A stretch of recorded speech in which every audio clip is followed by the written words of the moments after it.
Engkau gembala yang baik, Kau menuntun hidupku dan bawaku ke air tenang, menyegarkan jiwaku. Sekalipun ku berjalan dalam lembah kekelaman, tak akan gentar ku melangkah, sebab Engkau besertaku.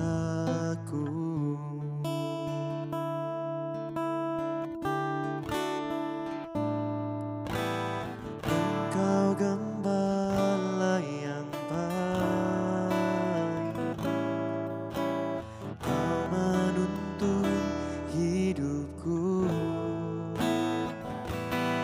dan bawaku ke air tenang, menyegarkan jiwaku.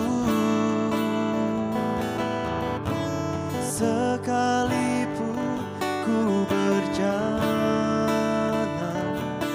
dalam lembah kegelapan, tak akan gentar ku melangkah, sebab Engkau besertaku.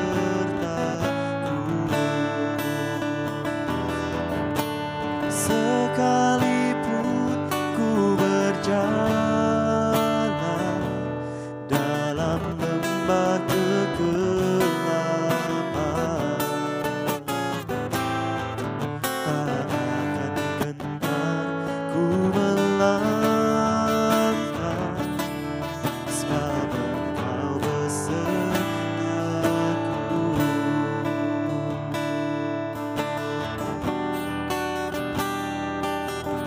Ku takkan gentar melangkah bersamamu, ku takkan takut, sebab Kau besertaku. Ku takkan goyah, sebab ada Kau Tuhan yang menopangku, yang menuntunku.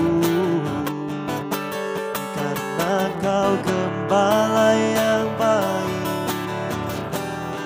selalu menuntunku, berada dalam jalur-Mu. Tuhan, berada dalam jalan-Mu.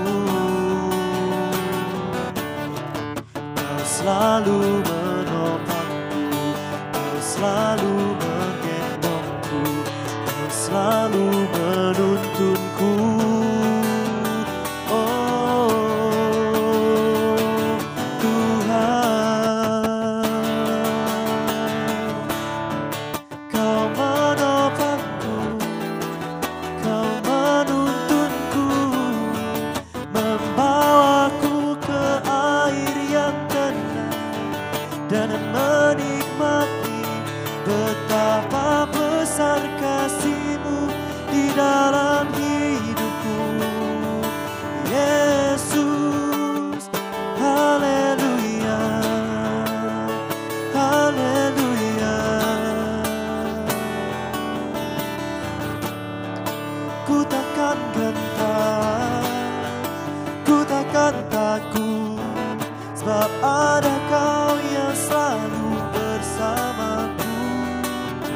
Yesus, Kau terangi semua jalanku. Oh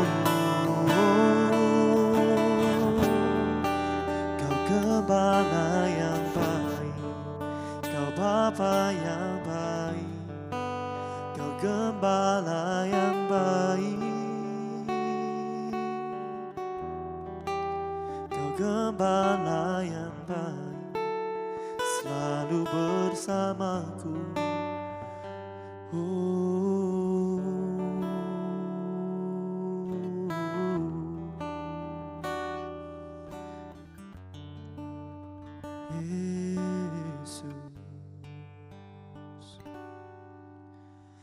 Sekalipun ku berjalan dalam lembah kekelaman, tak akan gentar ku melangkah, sebab Engkau besertaku. Sekalipun ku berjalan dalam lembah kegelapan,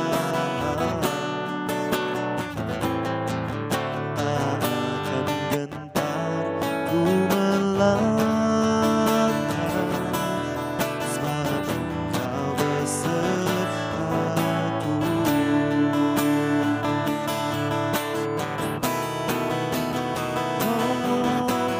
Sekalipun ku berjalan dalam lembah kegelapan,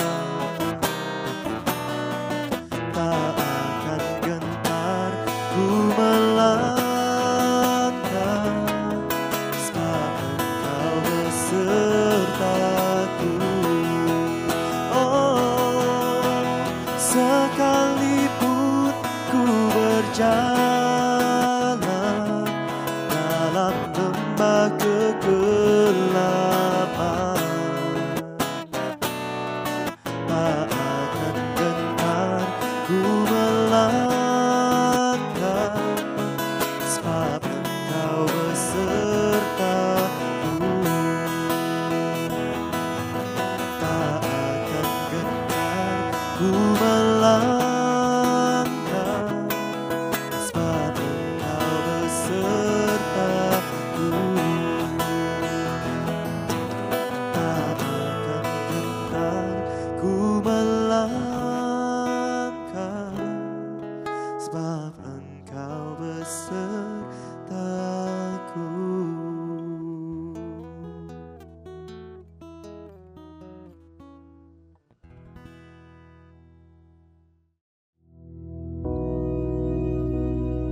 Bapa kami yang di surga, dikuduskanlah namamu, datanglah kerajaan-Mu, jadilah kehendak-Mu di bumi seperti di surga. Berikanlah kami pada hari ini makanan kami yang secukupnya, dan ampunilah kami akan kesalahan kami, seperti kami juga mengampuni orang yang bersalah kepada kami. Dan janganlah membawa kami ke dalam pencobaan, tetapi lepaskanlah kami daripada yang jahat. Karena Engkaulah yang empunya kerajaan dan kuasa dan kemuliaan sampai selama-lamanya. Amin.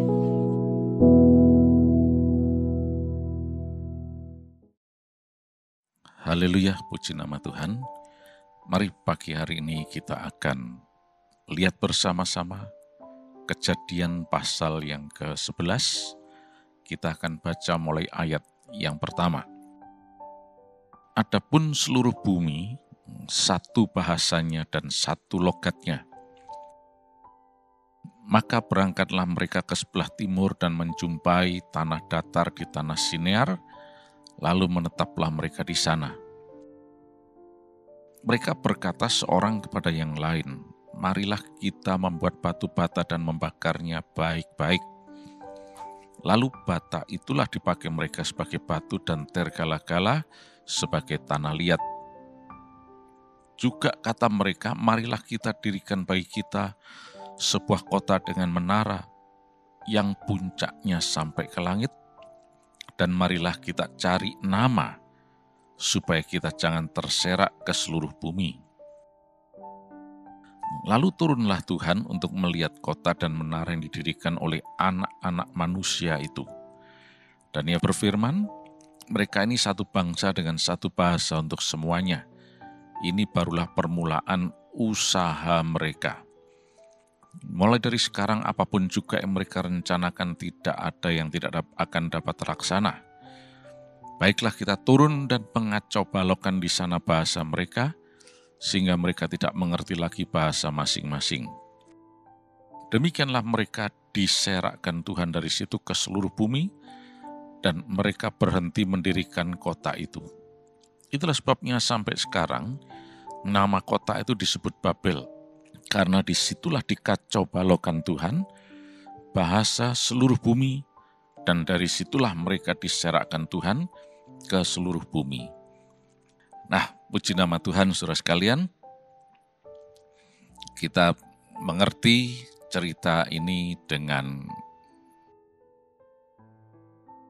jelas sebetulnya, dan sering kali kita bicarakan.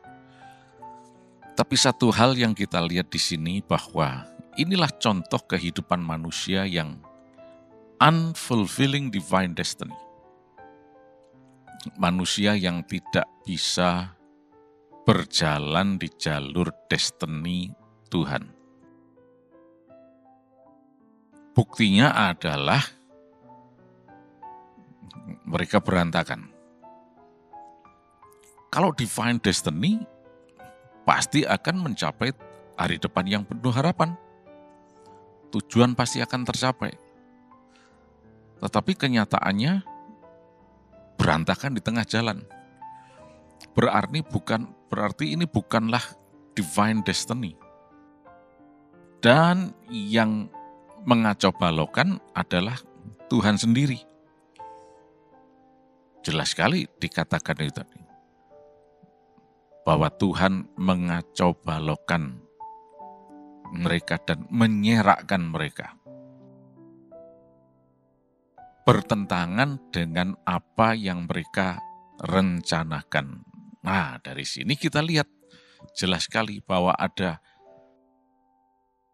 divine destiny atau plan of God dan ada plan of man, rencana manusia, yang bukan merupakan divine destiny.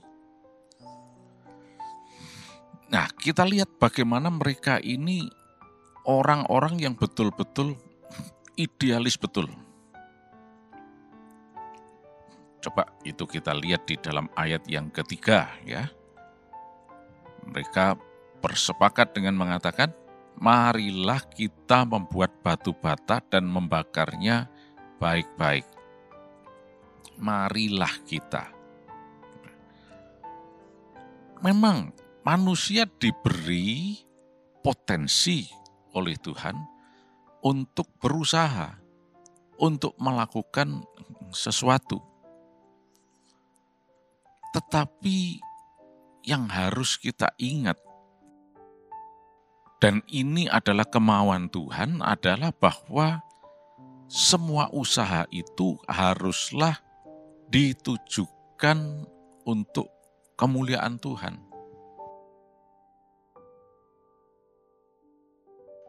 Ya banyak sebetulnya usaha yang nampaknya untuk kemuliaan Tuhan.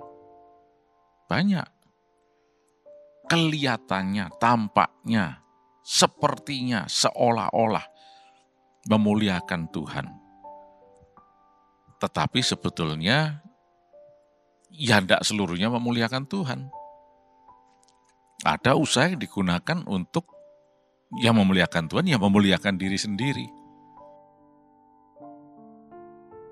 Ada banyak hal seperti itu. Memang manusia bisa berusaha.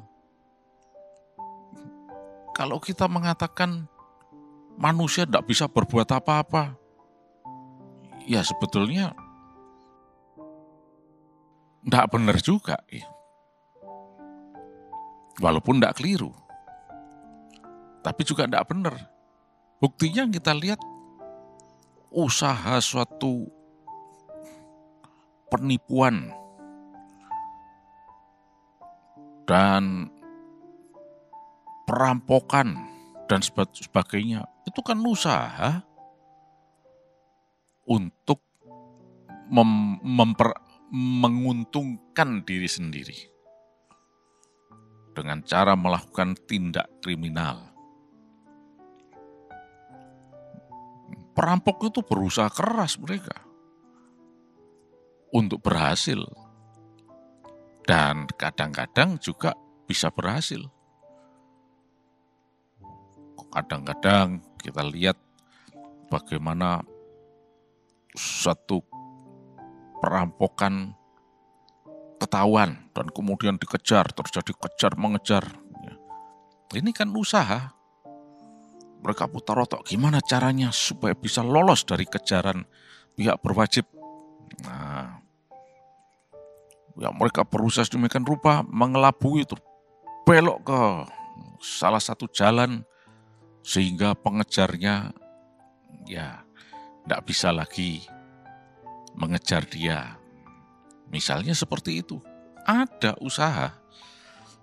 Tapi kembali lagi kita harus mengerti bahwa potensi untuk berusaha ini yang Tuhan berikan itu bukan untuk mengusahakan idealisme kita sendiri, ide kita sendiri, tapi usaha potensi untuk mengusahakan rencana Allah di dalam jalur divine destiny ini.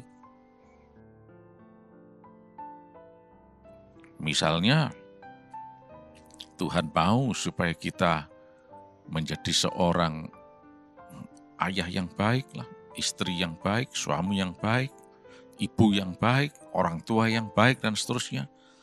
Itu kan usaha sesuai dengan firman Allah. Hai istri begini.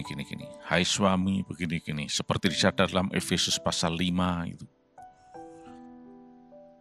Mulai ayat 22 dan seterusnya.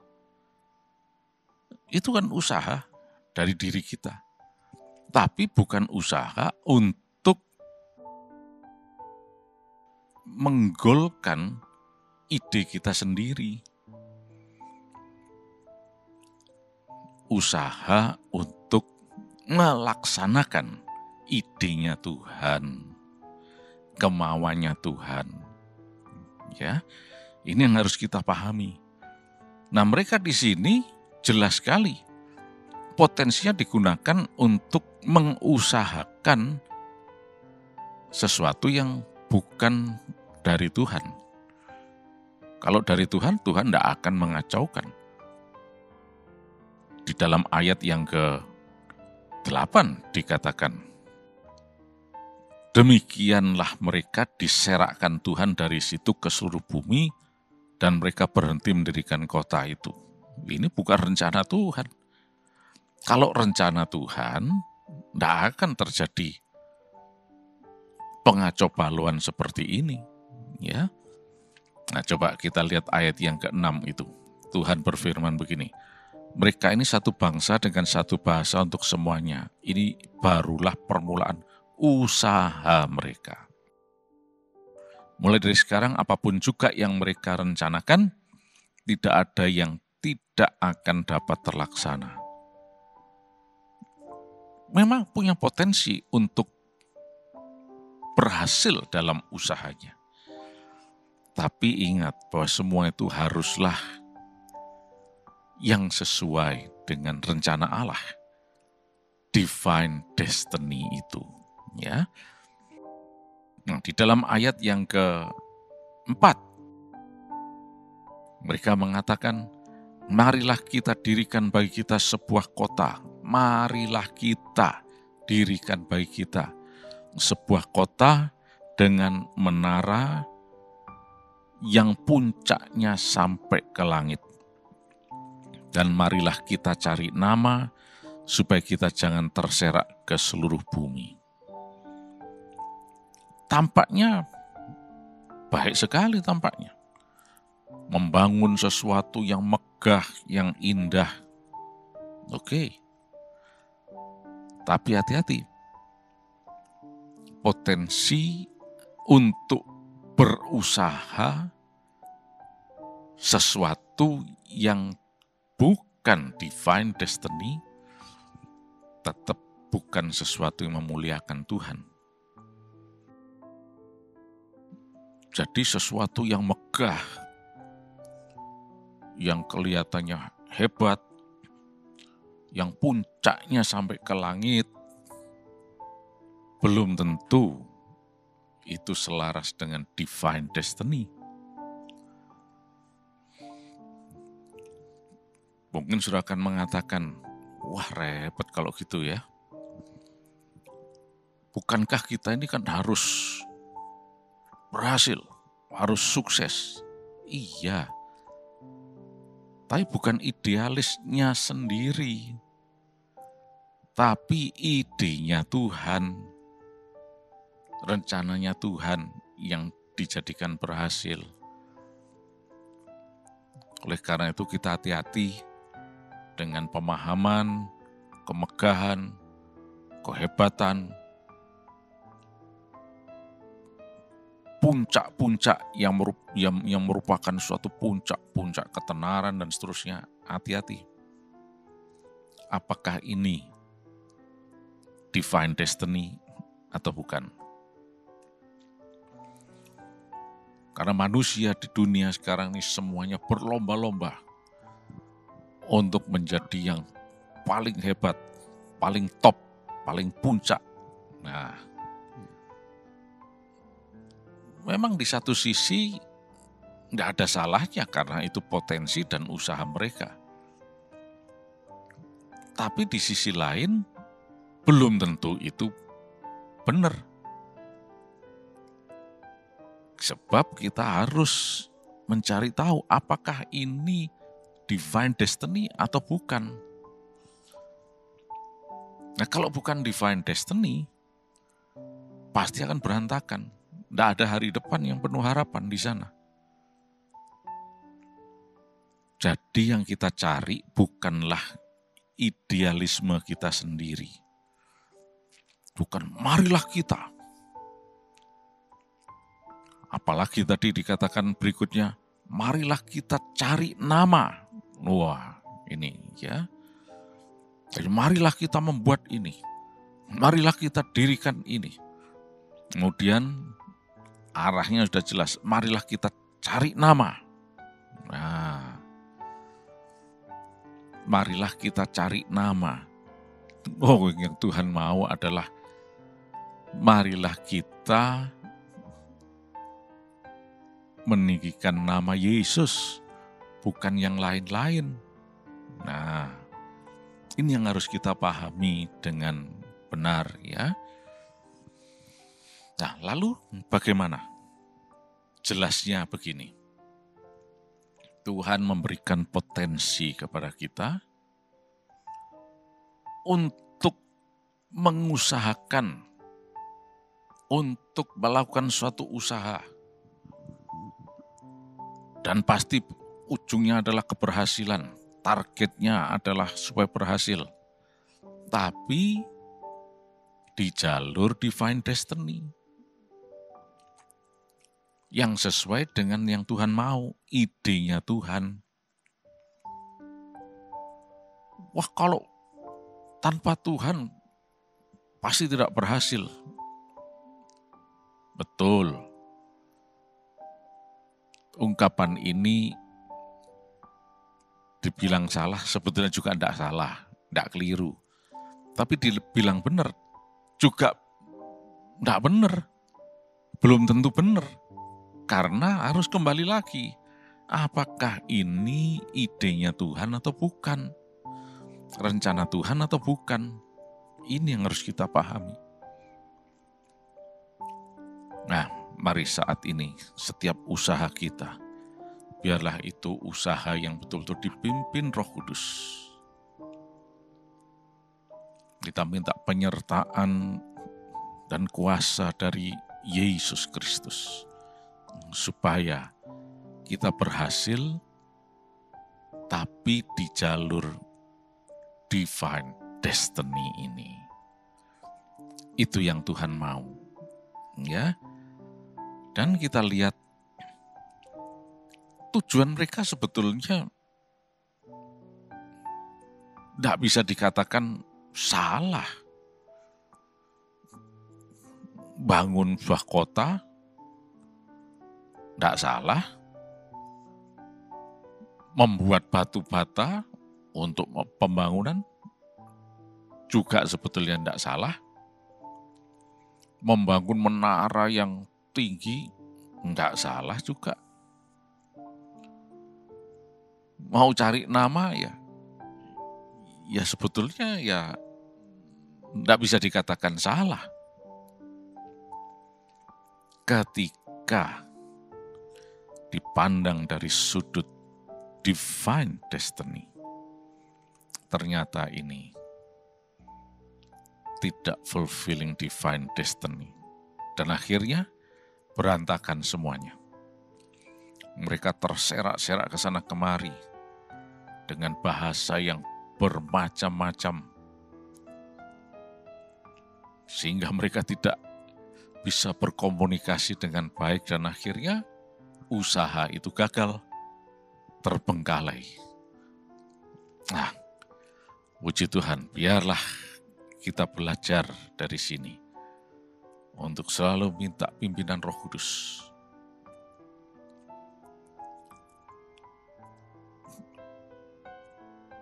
Kita selalu menggembar-gemborkan, memuliakan Tuhan. Ini membangun menara ini bisa dikatakan juga nantinya itu, nanti kan kalau sudah hebat kan memuliakan Tuhan. Ya dikatakan salah ya enggak sebetulnya. Tapi dikatakan benar, ya enggak benar juga. Belum tentu seperti itu. Kalau yang benar adalah memuliakan Tuhan, ya tidak ada kemuliaan siapapun, cuma Tuhan Yesus saja yang dimuliakan. Nah, biarlah kita betul-betul memahami hal ini. Puji nama Tuhan. Ya. Mari kita akan berdoa. Terima kasih Yesus, Kau Allah yang baik untuk kami. Sepanjang hari ini kami berusaha semuanya untuk Engkau, untuk kemuliaan nama-Mu Tuhan. Terima kasih Yesus, terima kasih Tuhan. Berkat-Mu dilimpahkan atas kami, di dalam nama Tuhan Yesus Kristus. Amin.